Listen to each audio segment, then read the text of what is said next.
This is the reading of the 21st Gene Key, A Noble Life. City's Valor, Gift is Authority, Shadow is Control, and the programming partner is the 48th Gene Key. The codon ring is the Ring of Humanity, 10, 17, 21, 25, 38, and 51. The 21st City, Valor, the New Age of Chivalry. In the 21st gift, we saw that true authority based on service inspires loyalty. At the highest level of consciousness, this coupling of love and power gives way to a great and peerless ideal, the ideal of valor. We tend to associate the word valor with courage, particularly the courage shown by soldiers during battle. Although there is some truth to this image, the use of the word valor as a civic aspect of consciousness goes far beyond the idea of courage in the face of adversity. Valor is the highest frequency of the 21st Gene Key. It is a living energy field released into the world through a particular chemical signature within your genetics. Valor is the byproduct of another word, nobility. To understand nobility is to dive into the realm of human destiny. In the social history of humanity and in our collective unconscious, there has persisted an image of a royal human being, the king or queen, the emperor or empress, the symbol of the highest potential within man and woman. Nobility is a quality usually associated with royalty or genetic pedigree. Although down through the ages, our human attempts to bestow such projections on certain personages has usually been shown severely wanting. Nobility, we have discovered, has little to do with breeding and much more to do with character. Indeed, most of the heroic myths center on this notion of human nobility and valor. Valor then can be understood as nobility in action. It contains virtue, wisdom, love, courage, and above all, sacrifice. A truly valorous deed is an act of absolute self-surrender, in which you lay your entire being on the line for a higher ideal.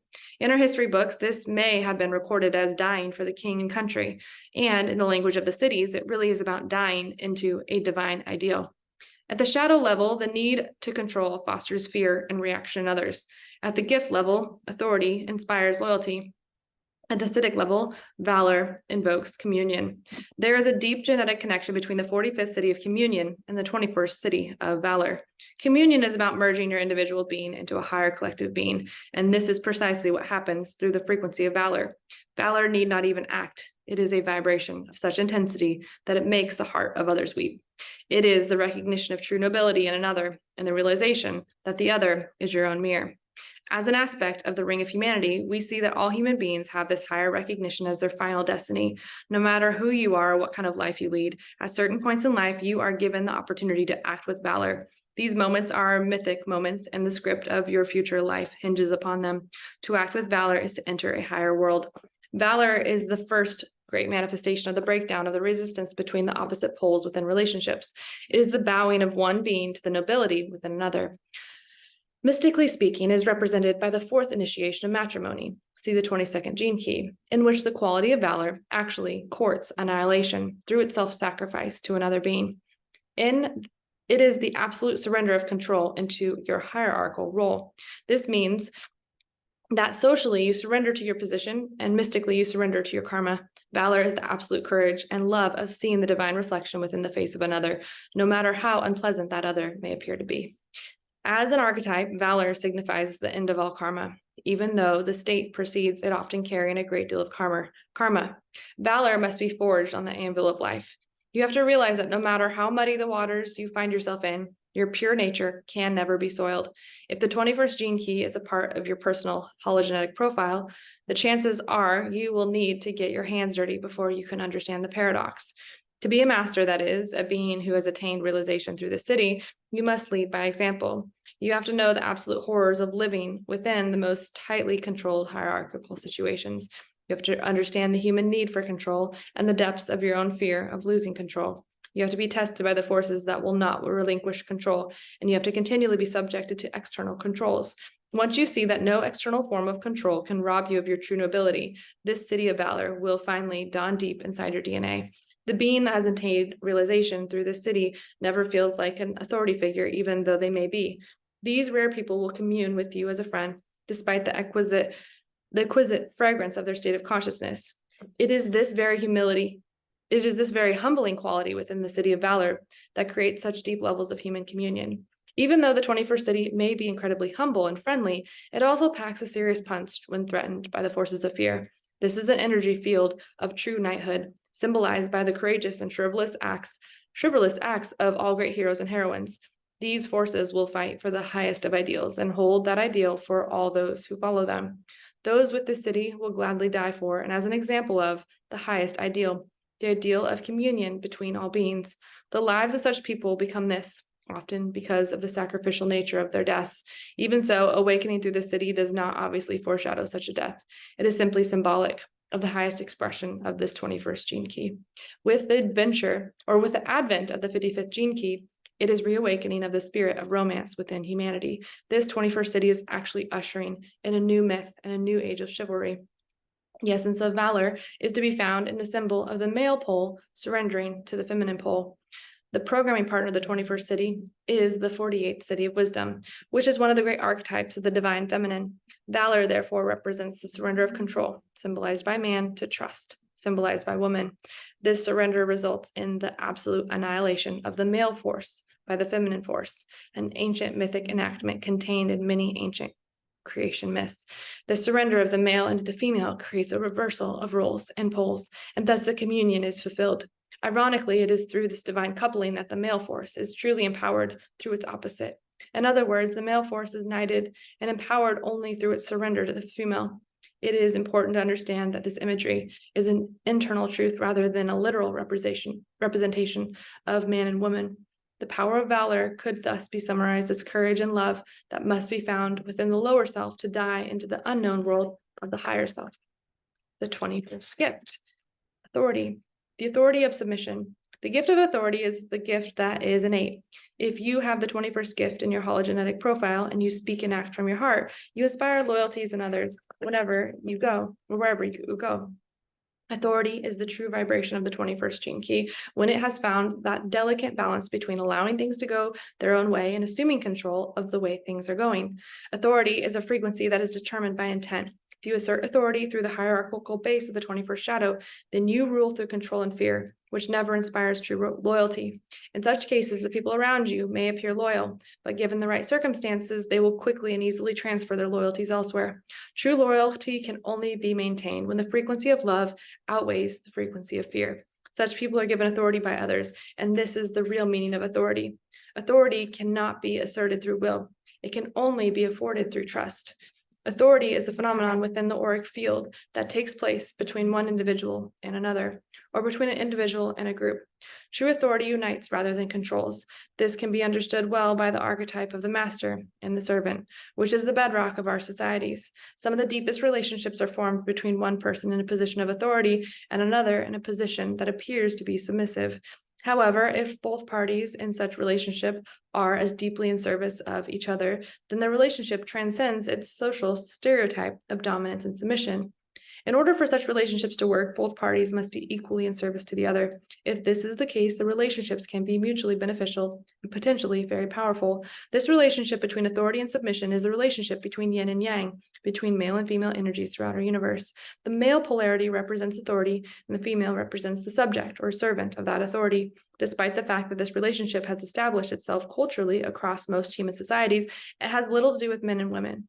Women can equally be authority and men the servants. It is just the difference between matriarchy and patriarchy, but neither works unless the intent at the root of the relationship is pure. If the female side is too submissive, then the male side will be too controlling and vice versa. An imbalance in this kind of relationship is the manifestation of the shadow aspect of this 21st gene key. There can be no need for power or resentment from either side. This balancing of the archetype is a hallmark of the higher frequency of the 21st gift. You will find that all relationships play out this same drama. It is the core relationships between parent and child, husband and wife, employer and employee. The beauty and magic of the 21st gift occurs when both sides of the relationship surrender to each other. When the authority becomes the servant and the servant becomes the authority, then the relationship really hums with power.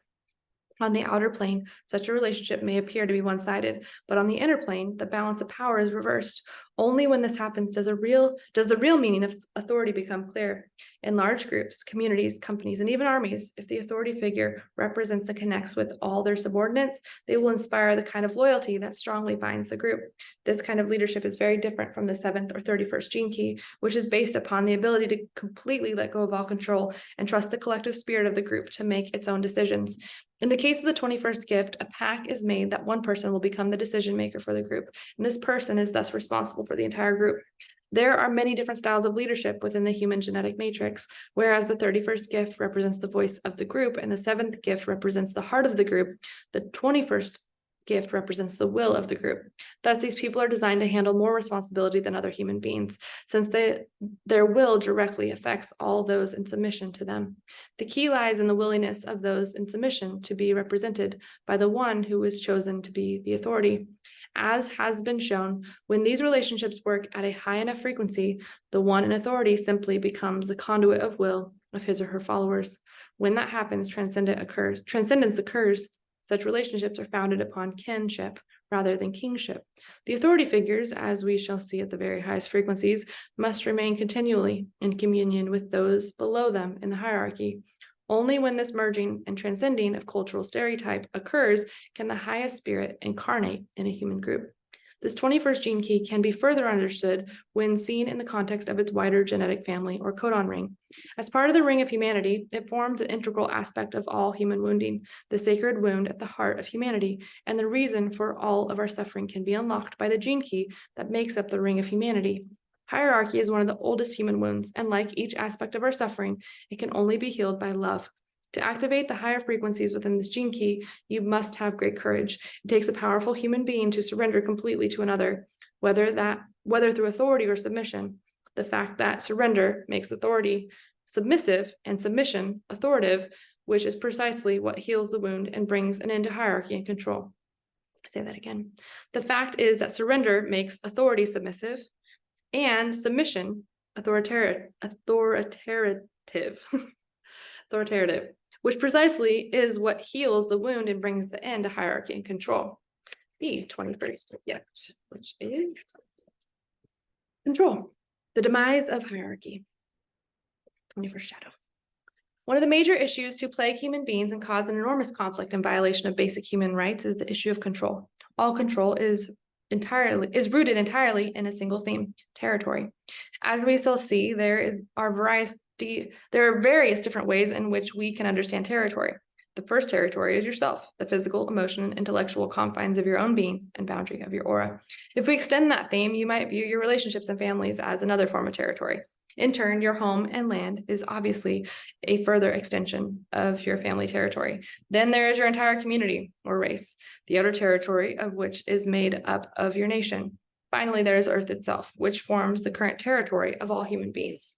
This constitutes a great deal of territory, which taken together creates the potential for a lot of human conflict rooted in control.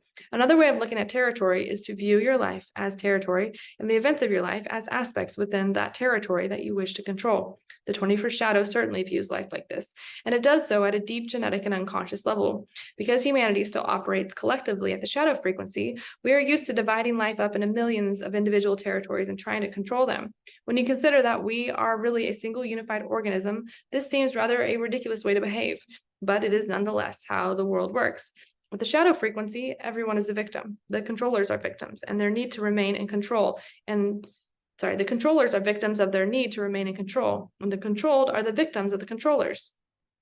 Wherever you find the 21st shadow, you will find someone either too weak to control anything at all, or someone with a deep-seated need to control everything in their environment. In the past, control was about resources and food dependent on maintaining and defending your territory. In the modern world, however, the battlefield has changed, even though the genetic dynamics has not. Today, the battleground is money, and this 21st shadow has much to do with money and power. At the shadow frequency, if you have money, it appears that you have power. However, the gift level and beyond, we shall see the true power has nothing to do with money. Control is based on tightness and fear, creates tension and boundaries throughout all our environments. Even more crucially, it creates the notion of hierarchy, because there are those who control and those who are controlled. In a contorted kind of way, this relationship between the controllers and the controlled can actually work quite well. It is the foundation of the idea of class and castes, and in its ideal form, it became the responsibility of the upper class to feed and protect the lower classes. This has been the way most societies on our planet have functioned for millennia, and the greater part of the world still operates in this old world or old way. It is the basis of our notion of royalty and ancestral lineages and families. It is only fairly recently that the archaic systems have really been questioned and are gradually losing their power and control. One of the manifestations of this decline of hierarchical control has been the rise of the middle class in the Western world. However, the new rise of the middle classes does not offer a great deal more than the old system. It creates just as many problems. Families are now more cut off from each other than ever, and we have a world of every family for itself. The urge to control has simply shifted venues. Control now operates most powerfully through capitalism. The issue of control is the issue of patriarchy. Patriarchal forms of government are the bedrock of our society, from politics to education to business. Most of those who are in control are only interested in power and money, and those who are not interested in power or money are generally too submissive to take any action. Apart from a few valiant individuals with true vision, the positions of true power on our planet are filled by those following personal agendas. The 21st shadow makes it seem as though you simply cannot defeat the patriarchal system. So most people's true visions for a better world are choked before they are given a chance. However, the first ripples of a new frequency are emerging in the world. As those with the 21st gift find positions of power, the balance will begin to shift because the higher frequencies of this gene key are not interested in power or money or control, despite having a gift of all three. They're really interested in serving community. Even more than this, they have the courage to enact their vision, and that will make all the difference. There are many misunderstandings about the issue of control and power. There will always be people who are naturally gifted leaders, but at the highest frequency, they see leadership as service, which means that those who serve with them or under them are never really under them. Rather, they're working alongside them. The problem with the old system is not the model, but the frequency of the people in the model. The moment a system has everyone in exactly the right place, it no longer is patriarchal or matriarchal. It actually becomes synarchical. Synarchy is a model in which all people are equal, but some still have more authority than others. This authority, however, is based upon frequency rather than fear. The reasons that synarchy succeeds where hierarchy cannot is that every person in the synarchy is fulfilled by their role, regardless of how much or how little responsibility it carries. For the fuller description of such a model, you can read the 44th gene key. The ultimate root of territorial divisions across our planet is distrust in life itself. This is a real human disease. Territory and control through power and money are simply manifestations of this disease. The programming partner of the 21st shadow is the 48th shadow of inadequacy, which underpins all this fear of losing control to your territory, or losing control of your territory. We simply do not yet know that we are a single entity. When the time comes that we see our true nature as a collective, holistic human family, the need to control life will cease. Ultimately, the only ones who will be given positions of control will be those who have given up being in control. Those people are our future leaders in business and government and in all levels of human society. Those of us who continue to try and hold tight control over our territories and other lives will eventually find that we are fighting only ourselves. The repressive nature is submissive. All repressive nature is based upon the denial of personal power. Through the 21st shadow, this shows up as submission. These people let others remain in control without asserting their own authority. Adding to this, the repressive nature has a tendency to defer control to life itself, therefore not assuming responsibility for the direction in which it takes them. There is a fine line between surrendering to what life brings and influencing the path of one's own destiny. These people unconsciously blame life for what happens to them, closing down the center of their willpower. The true nature of the 21st gift is to control and manage situations, but the submissive side of the shadow is afraid of being controlled, since it means they alone are accountable for their actions and potential success or failure. These people would rather not participate in life at all. They often masquerade as being laid back. However, the reality is that such people are hiding from true responsibility. Reactive nature, controlling. The other side of the 21st shadow is the acute need for control. These are people we sometimes label as control freaks. Their anger is so tightly coiled that they cannot allow any part of their environment to escape their control. As the repressed nature is loose, so the reactive nature is tight. These people cannot handle change unless they have instigated it. If others transgress the confines of their deeply controlled lives, all their pent-up tension and anger is likely to be detonated. Such a nature strives to maintain control over others through hierarchical dominance or by taking the moral high ground. Unfortunately, such sustained instance of control takes a great toll on the body and in particular on your heart. These are the kind of people who can only be humbled by a deep physical or emotional crisis. And because of their inability to let go, they often meet such a crisis in life. This is the reading of the 21st gene key.